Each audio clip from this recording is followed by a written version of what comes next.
Hey there everybody, today's flight starts here at Paro International Airport in Bhutan.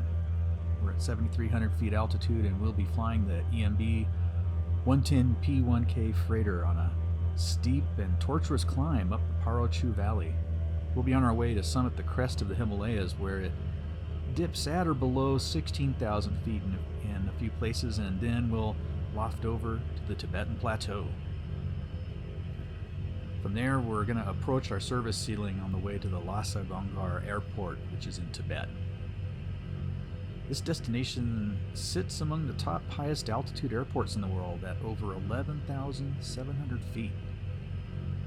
And to support commercial aircraft at that elevation, the runway is a respectable 13,123 feet long. So our 21,000 foot service ceiling means there is no way to make an IFR Victor or jetway crossing of the range, which presents an interesting challenge of threading our way through the steep mountain passes of the Himalayas under VMC, and we're going to need to do that to stay within our envelope. And those are the conditions we'll have once we clear our way through the misty surroundings here at Paro. So I worked out a couple routes northward along the Paro River Valley using contour maps, with my primary option to summit the divide south of the 24,035 foot peak of Jomolhari near the town of Pagri in Tibet. So with the lowest passes ranging from 15 to 16,000 feet, we'll need to gain at least 10 to 11,000 feet pretty quickly after departing Paro. I haven't included a rundown of our startup procedures here, nor talking through all the standard climb, cruise, shutdown, and descent steps with this flight. But during our cruise, I'll be looking briefly at the engine performance modeled in the EMB-110 as we adjust prop and fuel condition. And then we'll run through a VOR to localizer approach handoff with the 110's navigation system. If you're interested in the complete standard procedures for flight start to finish, I'll put a link in the description to a recent flight that goes through those. For today, we're going to explore some breathtaking mountain and high terrain flying. And we are lined up.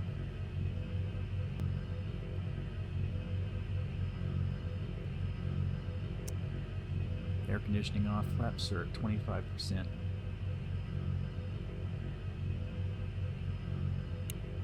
And switching to landing lights. Oh look, get those passenger signs on. Good time to do that. If not at all. Alright, we'll increase throttle.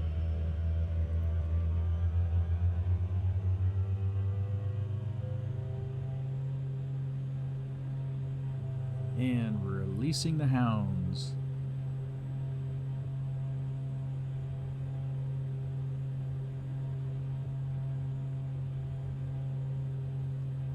I got my rudder sensitivity worked on and where I think it should be, but I still gotta jiggle it a bit.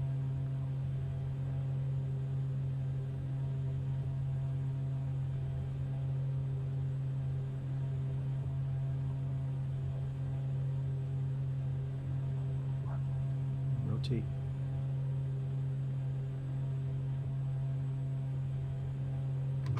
Gear up. That airport model is just really cool.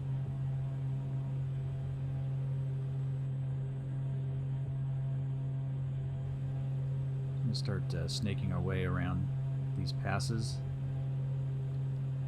An interesting thing, this hill here approaching on the left with these buildings on top of it. I mean, I have to wonder about the residents or workers at those buildings and whether there's this reflex to duck and cringe every time a big passenger jet whooshes its landing gear like a couple dozen feet up above the rooftops on their way in.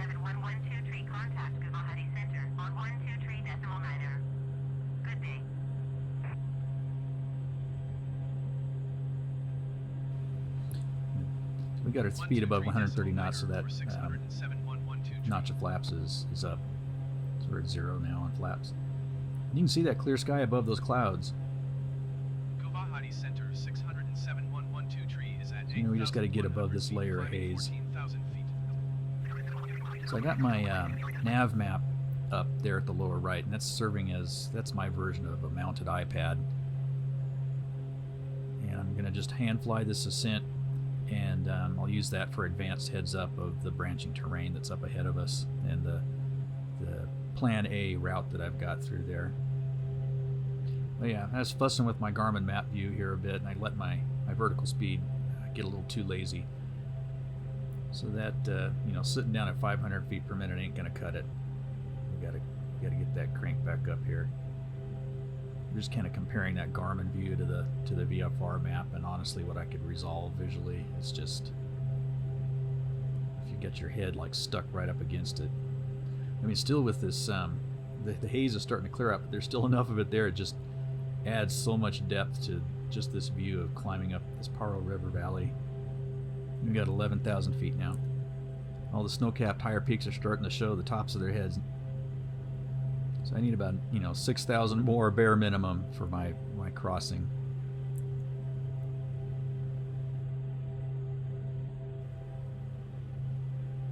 Yeah, it's clearing nicely now.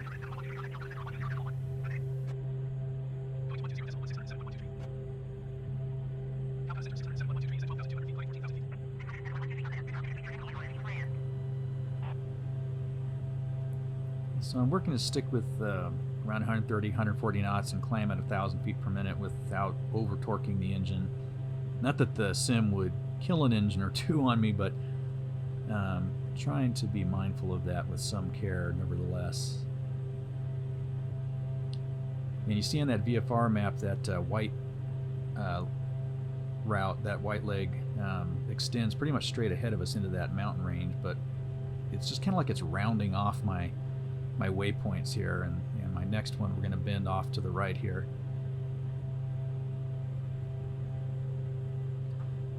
And then right at that waypoint, that's going to be up ahead where we're turning. So you kind of see up on the right up ahead there's a cleft on the left side of this valley, and that's where our first option would be.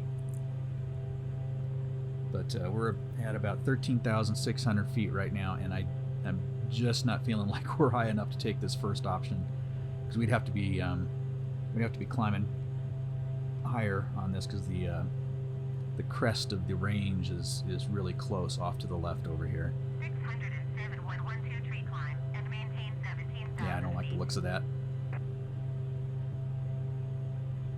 Yeah, so we're gonna skip plan A. 17,000 feet, 607.112 tree. We're gonna just get on up here to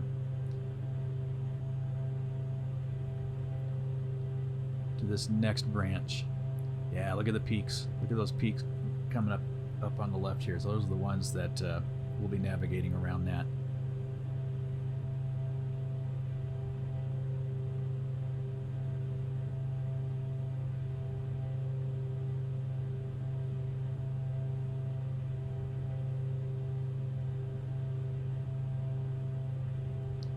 So, 607.112 tree contact Guwahati Center on 12 tree decimal niner.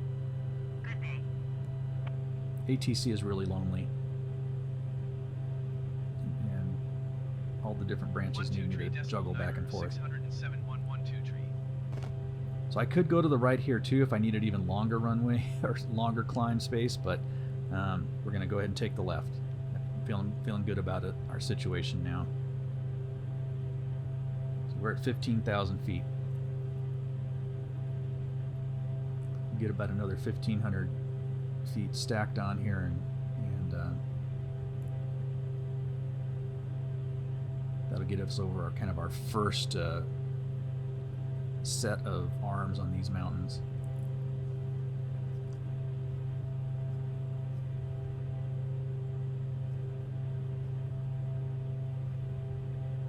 So Jomolhari over there on the left, that peak, 24,000 feet on that one.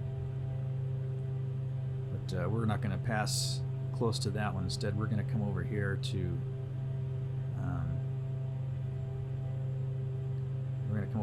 Jichu Drake, which is these couple of peaks up ahead.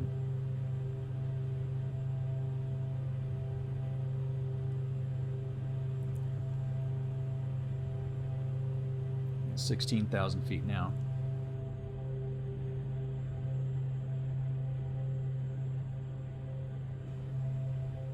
It's pretty cool being able to follow the Paro River all the way up here. It looks like this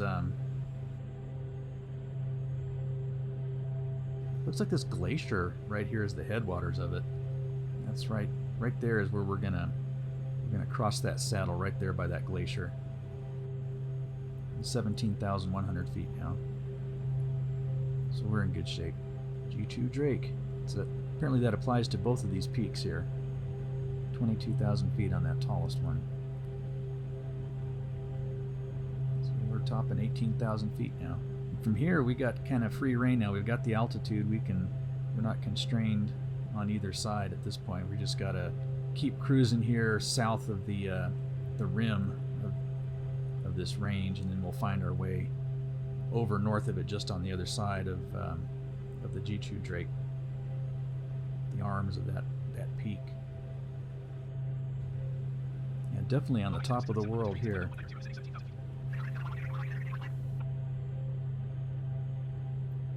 Right, here's where we're going to make our break for the Tibetan Plateau.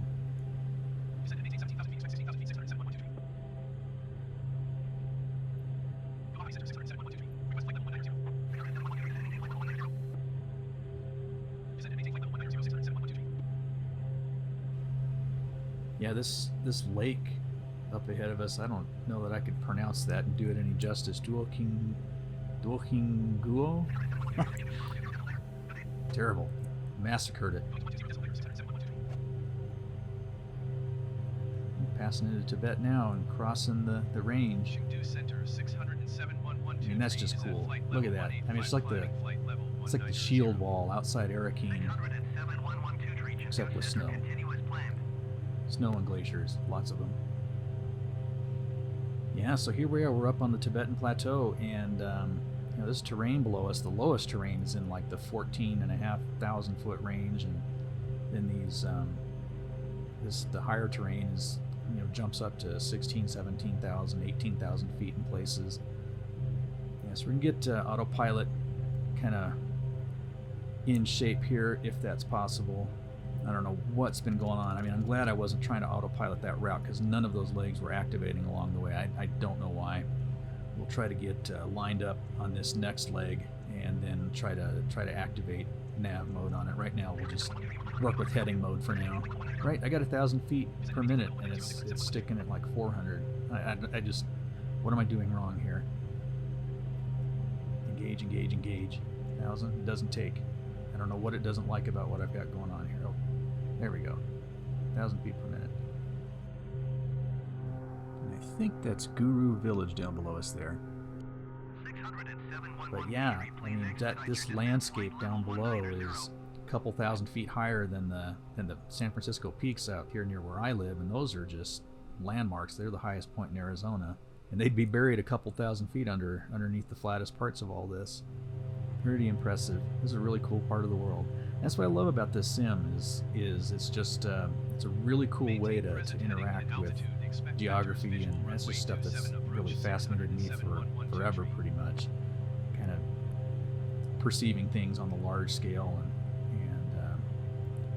you get up into a cool aircraft like this and just peer down on it when you're not looking at your instruments like this.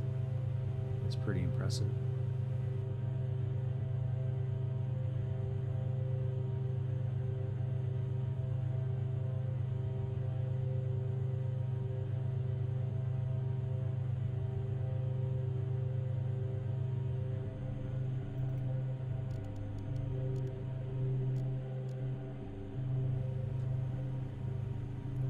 Okay, so even though I'm very closely lined up to the GPS route now, the Garmin still seems not to like the fact that I deviated so far off my original route earlier. I cannot activate this leg, and it otherwise seems to want to send me back to the start. So getting our cruise power set up here, and then trashing this flight plan.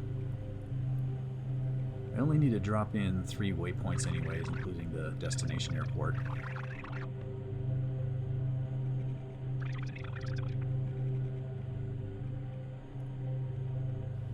And yeah, programming Garmin waypoints seems tedious even in fast forward.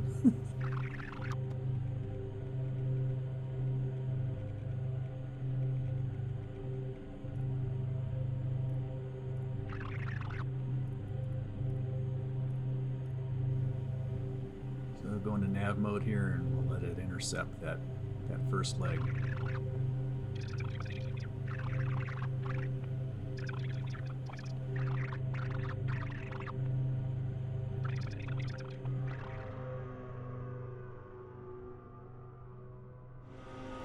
Sure looks pretty barren down there. So we should be able to fly northward, northeastward, and straight to that leg from Romeo Kilo Zulu to Lima X-Ray Alpha and have at least 2,000 feet clearance, but it still looks a little ominous up there, and I wouldn't mind head bugging my way over the low-lying areas and see what's down there along the way.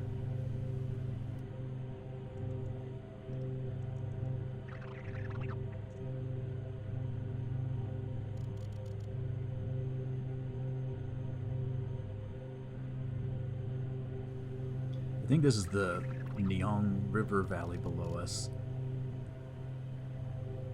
It's going to lead us west for just a bit here, or northwest, and then we'll connect with our VOR up in the next valley up ahead. It's interesting how difficult it can be to find the names of geographical features, mountains and rivers and the like. I was looking for this one in Google Earth, Google Maps, and it didn't want to give me the name of that river down there. I had to go to the ArcGIS website, and it showed it up there.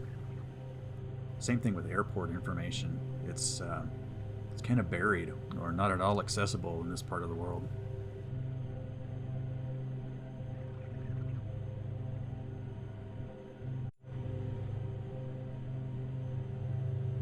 So something I've been meaning to do, let's have a look at what impact prop and fuel condition adjustments will have on engine performance. I've been struggling to just randomly pick up on anything noticeable before, but I haven't really concentrated on it. So bringing fuel condition down and moving that between low and high idle.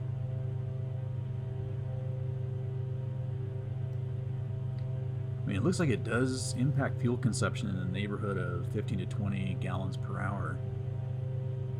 So certainly some economy to be had approaching lower idle at cruise. It also looks to impact torque in the neighborhood of 750-ish foot-pounds, and then even about a 1% tweak to NG, which NG unfortunately exactly mirrors NH currently in this aircraft until they can get that fixed. And so a reminder, I'm on Xbox here, so I can't just load a mod to help fix that situation for now.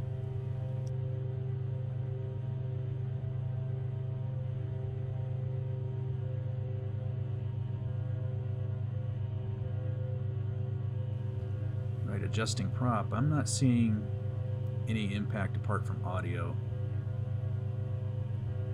And since the NH gauge is not modeled correctly, we're not going to see anything showing up there. But as for torque and fuel consumption, perhaps that lack of response is probably by design. Increasing prop RPM leads to a corresponding reduction in pitch, so if all is perfect, I imagine it would lead to zero impact on the torque level that's set by the throttle, but is that how it works in practice? Or would there be some subtle impacts on torque and fuel consumption? Anyway, somebody who knows the details better than me, please comment and let me know if you want.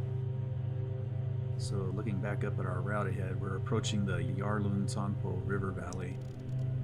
There's an airport down there beside the Romeo Kilo Zulu VOR that'll turn us back east toward our destination.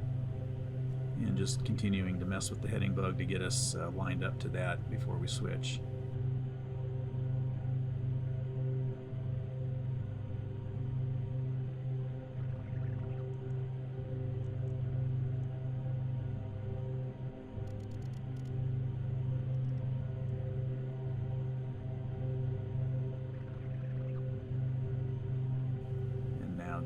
nav mode, and it, it's kindly picking that up since I've deleted the previous flight plan. It likes what I've got in there now. So we've got a couple narrow valleys that we can route through up ahead before it opens up into the broad one leading to our destination. So I'm going to peel back off of our nav mode and do some heading bug navigation of these valleys. I mean, I should be fine with altitude, but I just like the idea of having a little bit extra elevation below me. Descend and maintain flight level 190-607-112 tree. Descend and maintain flight level 200-607-112 tree. Descend and maintain flight level 190-607-112 tree. Descend and maintain flight level 200-607-112 tree. Descend and maintain flight level 190-607-112 ATC is killing me. Descend and maintain flight level 180-607-112 tree. Descend and maintain flight level 190-607-112 tree. Like I said, they're really lonely out here. I think they're just looking for something to talk about. That's about to drive me out of my mind. I'm not deciding which of these 3 levels of flight I should be at. And I thought it would settle down after a bit, but it hasn't, so I'm just turning them completely down and maintaining.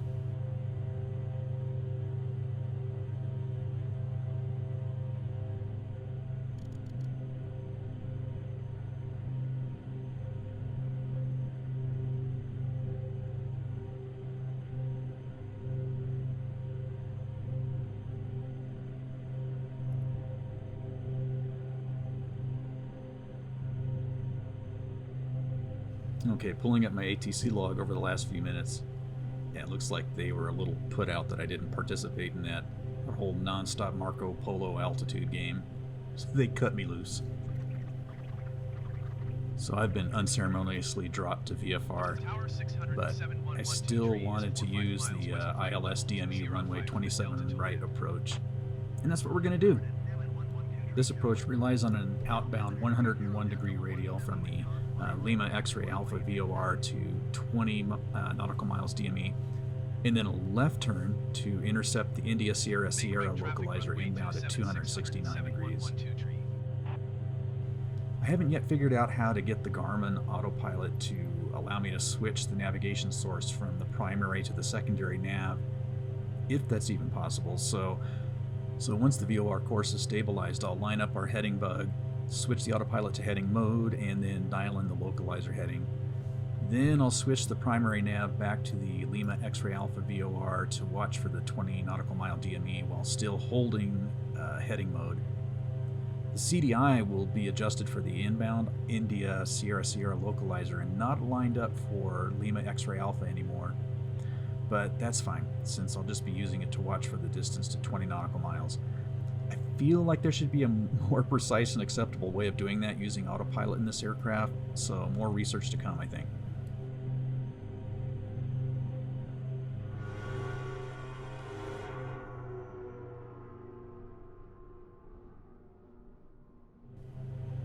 Time to start getting our descent procedures in order as we get ready to pop out of this last tight valley. So landing lights on.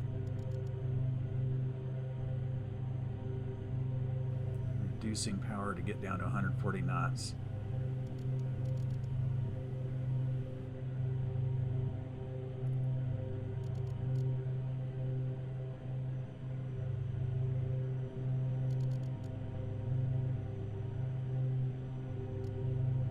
There it is.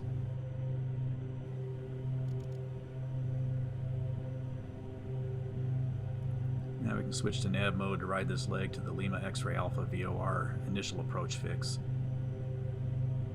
And we can set our first level of flaps now. Propeller sync off, auto feather set, and hydraulic booster pump on. And prop to 91% and fuel condition to high idle.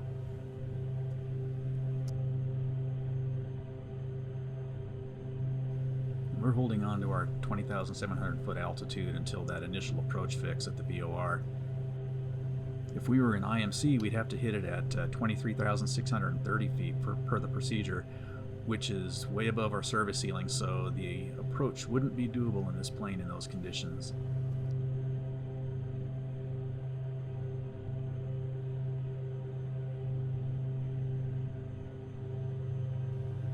Sometimes you just gotta hike yourself up for a peek down the nose, and there's our destination at the Lhasa Gonggar Airport in Tibet.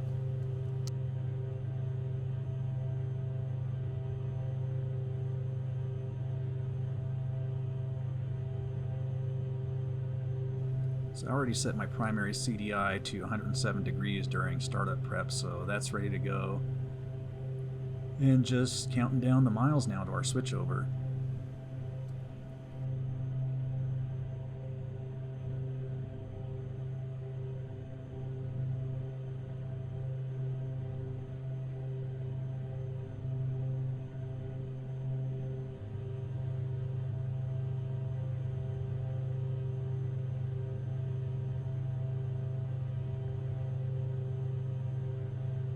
And okay, wait, I forgot. The GPS switches waypoint activation early, so it's changing over to turn me around back to the airport before I actually get over the Lima X-Ray Alpha VOR. So switching from GPS to VLOC.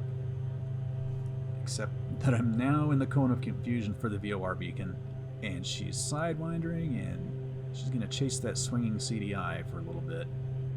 Okay, well, meantime, we'll start our descent, and need to get speed under control. Alright, feels like this might be the stabilizing turn that does it. So, lining up the heading bug.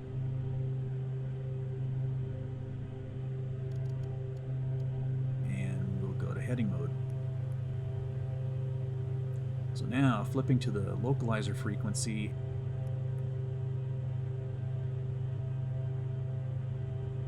And adjusting the CDI to 269 degrees for our inbound course. Hey, there's our glide slope that we can't use yet. Interesting difference between the ADI and the HSI on that glide slope.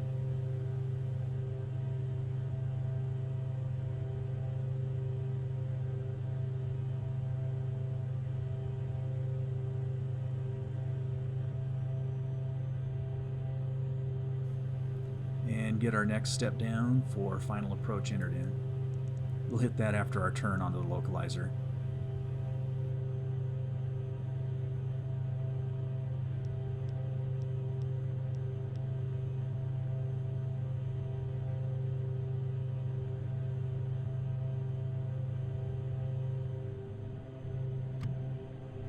Gear down.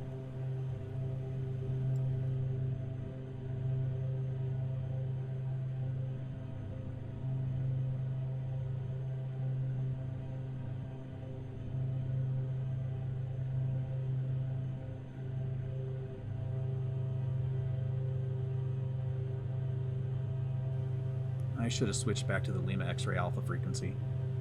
The localizer and VOR DMEs are different.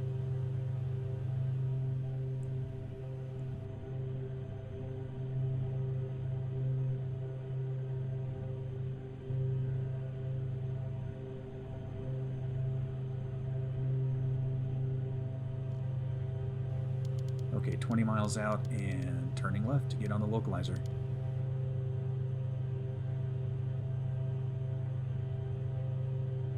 And switching to the India Sierra Sierra frequency.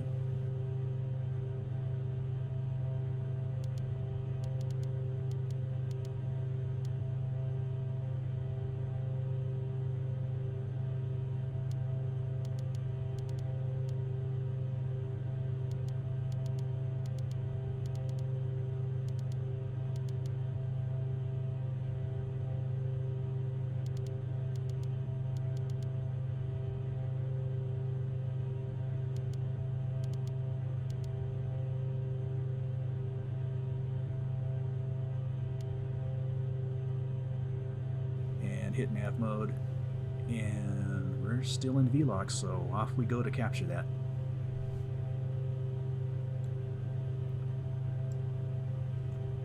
That cool braided river down there is the Yarlung Zongbo Jiang, however terribly I've pronounced that. But it's pretty interesting to see it winding through that desert looking landscape.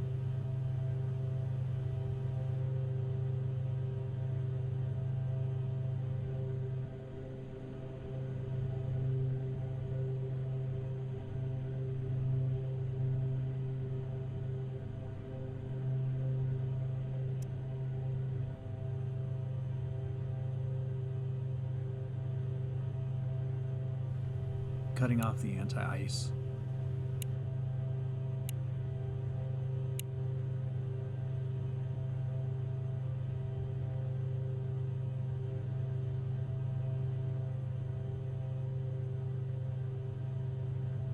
Autopilot's being kind of lazy here about getting us on that horizontal guidance. Glide slope showed back up, so switching to approach mode. Okay, now she's tightening up and locking in on that horizontal guidance. I'm not sure what's up. I feel like nav mode has always worked fine on approach to a localizer until a few miles out from glide slope capture when switching to approach mode. I'm not sure whether this is an operator error or a bug. And approach mode has captured the glide slope beautifully. Just managing my power and speed on the way down, adjusting to keep it close to 105 knots.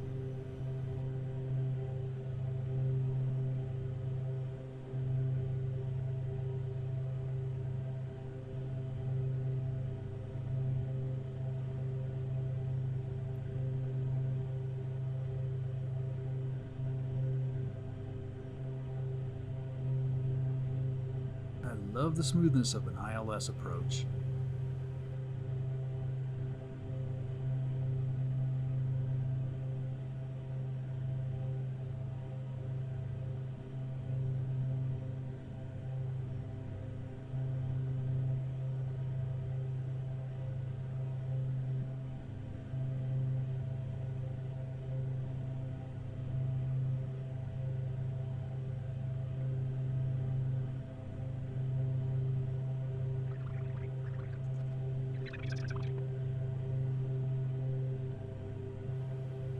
Cluster of apartment building living down there.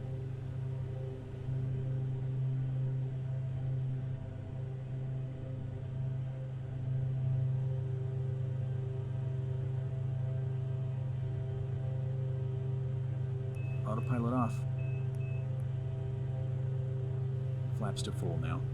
And we'll realign just a bit.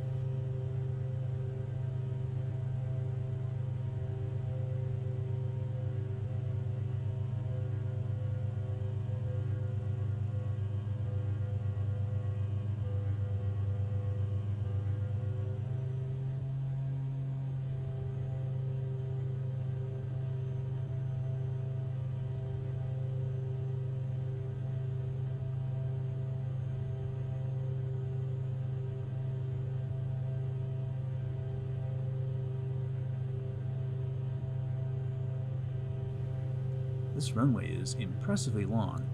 We could just take our leisurely time getting on the ground here.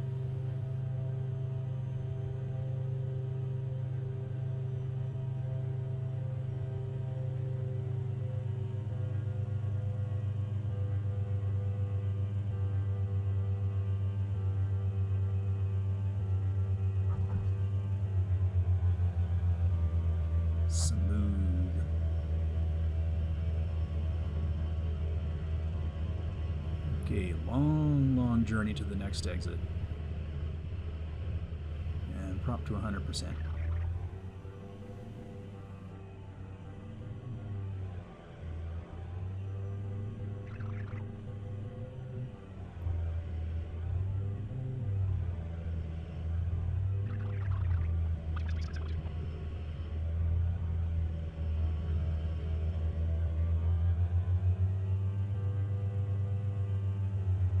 Ground 607-112 tree request taxi to the gate. 607-112 tree taxi to gate 56 via taxiway Alpha Bravo. Taxiing to gate 56 via taxiway Alpha Bravo 607-112 tree. I have no idea which gate that is. I don't see that information on my Jeppesen plate for the airport. Nav and landing lights off. Taxi light on. Auto feather off. Transponder off. AC on for a bit. Fuel condition to low idle. PX and pitot heat off. Anti-collision light back to rotating. And hello, big chunky blue directional arrows. There we are, straight ahead.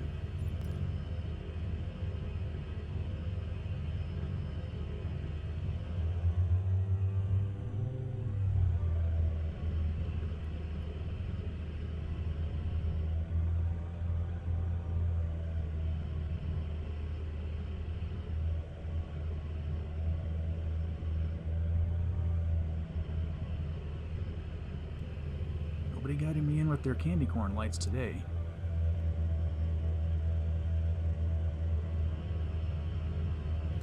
Parking brake set. Taxi lights off. Feather the prop and fuel condition to shut off.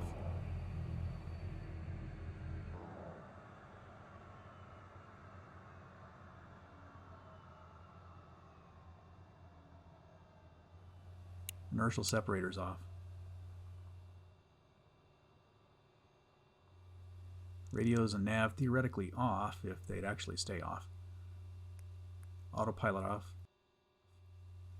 Cockpit and panel lights off.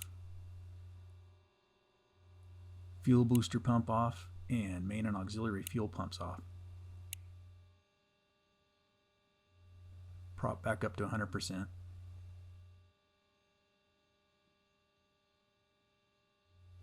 Inverters off. Generators off. And battery off.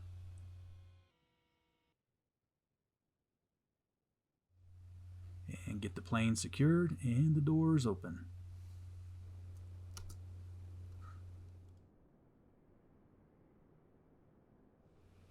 And here we are, Lhasa Gonggar Airport in all its thin air glory.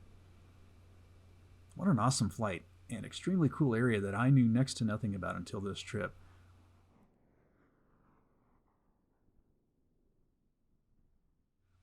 I hope you enjoyed the view and seeing a bit more of this plane in action. So long. Let's get that nose wheel on the stripe next time.